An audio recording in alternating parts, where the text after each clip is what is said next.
تحبها في نفسك ان تكون في سلام مع نفسك انت. ولو كانت الناس كلها ضدك، انما ساعه ما تقعد كده تستقر تقول الله هم ضدي، طب انا عملت ايه؟ انا ما عملتش الا الخير، انا تبقى مبسوط كده لايه؟ السلام في ايه؟ في نفسك. ولما يكون في سلام في نفسك يبقى الناس عندك كلها ما فيش لها ضغط ولا غل. يا صباح النور والسرور، صباح الفل، صباح الخير على عسولات قلبي، حبايب قلبي، عاملين ايه؟ يا رب دايما تكونوا في اتم صحه واحسن حال. النهارده جيت لكم بفيديو جديد وروتين جديد. حابه بقى اشكر كل اخواتي وكل حبايبي اللي موجودين معايا على القناه، حابه اشكر كل الناس اللي دخلت قناتي جديد، نورتوني وشرفتوني. وعايزه اقول لكم ان انا بحبكم جدا، بس لو لسه اول مره تشوفوني ولسه ما اشتركتوش في القناه اتمنى تشتركوا وتفعلوا زر الجرس عشان يوصلكوا كل حاجه انا بنزلها، وتحطوا اللايك والكومنت اللي بيشجعني. يلا نبتدي الفيديو بتاعنا ونقول بسم الله، اللهم صل وسلم وبارك على سيدنا محمد وعلى اله وصحبه اجمعين. اول ما صحيت طبعا كنت عايزه كوبايه الباور بتاعي عشان خاطر اعرف اشتغل في الشقه واعرف اعمل اللي ورايا. اليوم دوت انا كنت نازله تاني يوم الصبح عند ماما، فقلت لازم اخلص كل اللي ورايا ولازم اعمل كل اللي ورايا عشان اما انزل عند ماما تاني يوم يبقى البيت نضيف، لان انا كنت نازله الصبح بدري شويه. فقمت من النوم بصراحه ما كانش في حاجه في الشقه خالص، كل حاجه مترتبه مكانها وكل حاجه مكانها. اوضه اسر مترتبه، الركنه مترتبه والصالون وكل حاجه. شيكت على كل حاجه بره، كان عندي بس حبه غسيل، فقلت لا انا مش هستنى عليهم، انا هغسلهم عشان لما ارجع من عند ماما برده ما يكونش فيه غسيل عندي كتير. لان انا لما بروح برده عند ماما ما يعني الهدوم اللي الاولاد بيقلعوها ماما بتغسلها على ايديها بصراحه وهي واقفه، لان هي بتبقى من الحر بس، فاهمين؟ وبرده انتوا عارفين الاطفال كله شايف الحر بيغيروا، او انا واقفه مثلا بعملهم على ايدي واروح بقى نشرهم على الحبل ينشفوا. دخلت بقى كان عندي ابيض، فقلت اغسل الابيض الاول واوري لكم ان الغسيل بيبقى، بصوا شايفين البقع اللي عليه شوكولاته صلصه كده، فقلت هوريكم الغسيل قبل وهوريكم برده الغسيل لما بيطلع بيبقى عامل ازاي. بحط الابيض واي حاجه فاتحه بحطها معاه، وبحط عجينه اللي هي بتتجمن عند بتاع المنظفات، بحط كلوركس الوان كلور ابيض، بس مش بحط الصراحه كلور ابيض ياما، لان خلي بالكم الكلور الابيض بينضف وكلوركس الالوان بينضف جدا الابيض، عشان تبقوا عارفين حاجه ومعلومه زي دي. كنت اخده المعلومه دي الصراحه من على النت، وكنت اخداها يعني من حد كان قريبي كان قايل لي عليها، عايزه الغسيل الابيض ينضف حطي كلوركس الوان.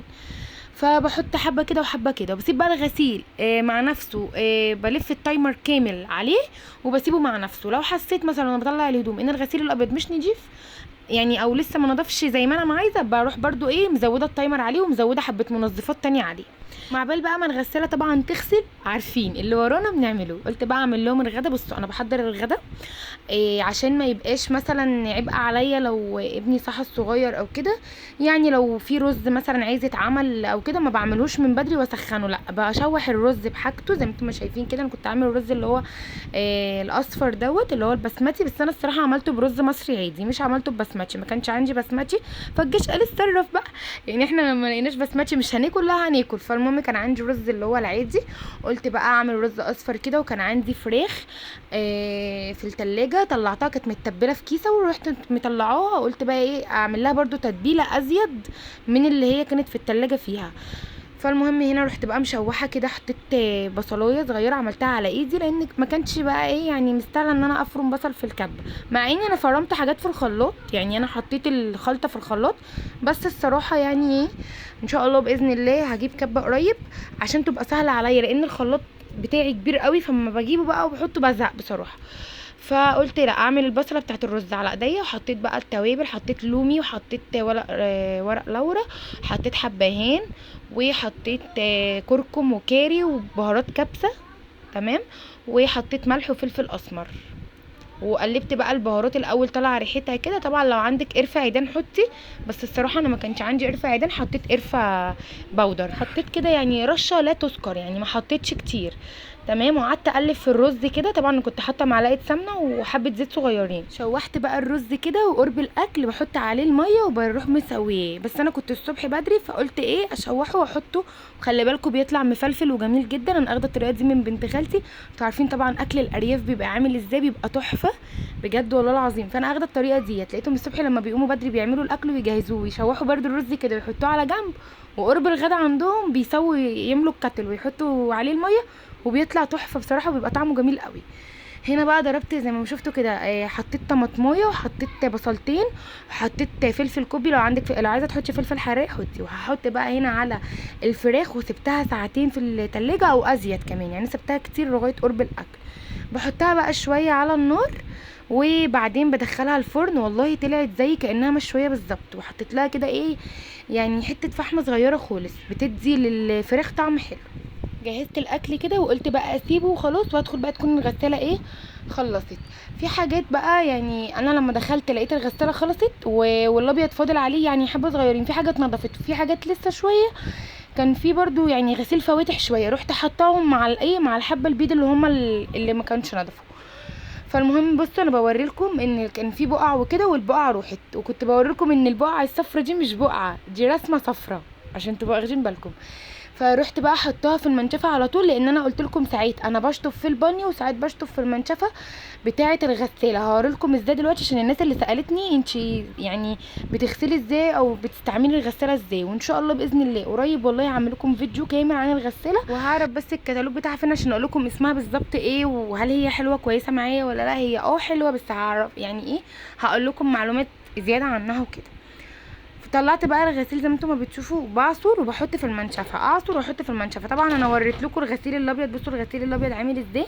البقع اللي كانت في البنطلون وريتها لكم طلعت وبقت زي الفل. عارفين كمان لما بلاقي حبه غسيل كده مطرح الحبو كده والركب مثلا بتبقى مش نظيفه مطرح الارض وكده، باخدهم على ايدي انقعهم من بالليل، او ان انا مثلا قبل ما بيناموا بديلهم طبعا الشاور بتاعهم وكده. بروح بقى انا اقع الهدوم دي لو انا غاسله الصبح او حاجه، وبقوم الصبح بدري. طبعا الكلام ده مش بجيبه في الكاميرا. يعني الهدوم دي بغسلها على ايدي، بنقعها من بالليل واغسلها على ايدي، والصبح بنطرهم على الحبل اخر النهار بينشفوا، بروح مدخلاهم عادي يعني اول باول كده. عشان انا لما بقول لكم انا هعمل فيديو عن الغساله فانا ايه يعني هحط غسيل كتير وكده، فهكوم حبه غسيل حلوين عشان اعمله معاكم فيديو الغساله دوت. بصوا هنا انا كنت حطيت الخرطوم دوت، ورحت بقى الزرار اللي انتوا شايفينه دوت اللي هو بيجي على الجنب ده بيملى المنشفه اهوت. انت لازم تحركي المنشفه شويه عشان الميه تنزل فيه. انا بوريلكم الميه اهو، انت بقى بتحركي الغسيل كده يعني يمين وشمال وتجيبي اللي فوق تحت واللي تحت فوق عشان يعصر. بس انا الصراحه للامانه انا ما بحبش الطريقه دي، بحس ان الغسيل مش بينضف. لازم اعمل في البانيو او في الكروانه اشطف الغسيل بعد كده احطه في المنشفه. بس لما بصراحه ببقى تعبانه اتبع الطريقه دي بصراحه، او بعصر وبحط في المنشفه على طول يعني.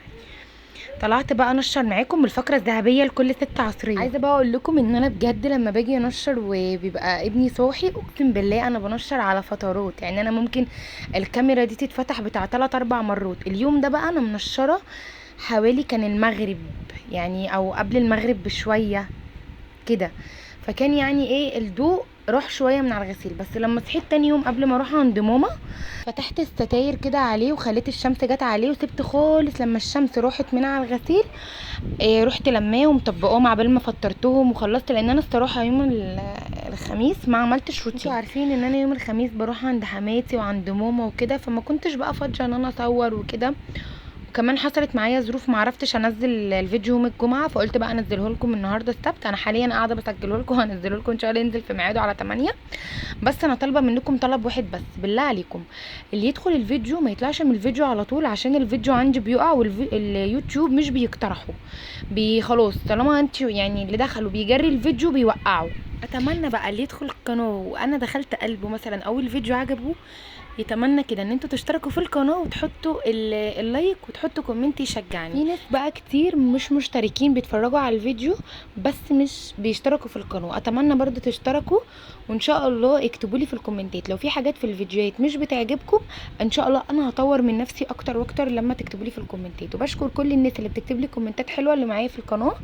ربنا يخليكم ليا يا رب، ما يتحرمش منكم ابدا. عايزه اقول لكم نصيحه قد كده صغننه بعملها في الغسيل بتخلي ريحه الغسيل معاكي تحفه حتى لما تحطيها في الدواليب. انا بعد ما بخلص كده لو نسيت ان انا احط دوني او حاجه بجيب بخاخه واحط فيها الدوني وافضل ارش الدوني على الغسيل وهو على الحبال كده، بيدي ريحه تحفه. انت حتى وانت قاعده في الاوضه اللي انت قاعده فيها والغسيل في نفس البلكونه اللي في الاوضه بتبقى ريحتها بجد تحفه كانك رشه فيها معطر كتير قوي. المهم بصوا بوريكم بقى الغسيل كده تمام. بعد كده بقى انا مع بال ما خلصت غسيل دخلت لقيت الاوضه اللي انا يعني منضفاها ومروقاها الصبح زي ما انتم ما شايفين. بصوا شايفين الاوضه عامله ازاي بالله عليكم. طبعا انا ما روقتهاش معاكم، انا هوريها لكم بعد، يعني دي قبل. طبعا كان في لعبه انا لميت منهم حبه وهوري لكم بعد. طبعا انا على قد ما قدرت النهارده كده الروتين كان خفيف خالص لان ما كانش عندي حاجه، بس قلت لازم اصور اي حاجه كده عشان يبقى معايا فيديو ان انا انزله عشان القناه ما تقعش. هنا بقى الاوضه بعد ما خلصتها كده نضفتها وخلصتها. اليوم دوت انا غديتهم هما الاول لان يعني جوزي اتاخر في الشغل وانا استنيته الصراحه، يعني قعدت اكلت معاهم كده يعني نقنقت معاهم نقنقه.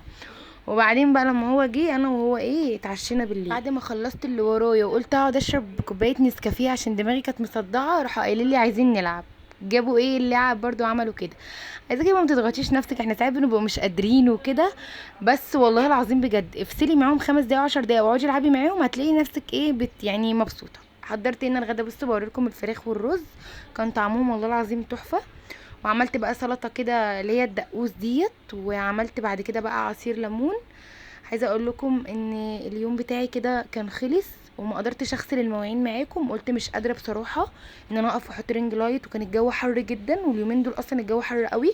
عايزه اقول لكم ان المطبخ كان يعني فوق تحت وتحت فوق، بس انا غسلت المواعين بصراحه وشطبت المطبخ قبل ما انام عشان احنا ستات بيوت شاطره طبعا ما ينفعش ننام وحاجتنا مش نظيفه. حاولي على قد ما تقدري ان انت لو رايحه في حته الصبح او عندك حد جاي وكده تكوني مشطبه حاجتك من بالليل، او عازمه حد تكوني عامله اكلك من بالليل ومشطبه دنيتك من بالليل.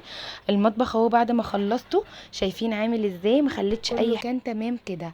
كده اقدر اقول لكم ان الفيديو بتاعي خلص. يا رب اكون عند حسن ظنكم والفيديو عجبكم. لو وصلتوا معايا لغايه هنا ما تنسوش اللايك والسبسكرايب للقناه وتفعلوا زر الجرس عشان يوصلكم كل جديد انا بنزله. اشوفكم في فيديو جديد وروتين جديد في رعايه الله، مع الف سلامه.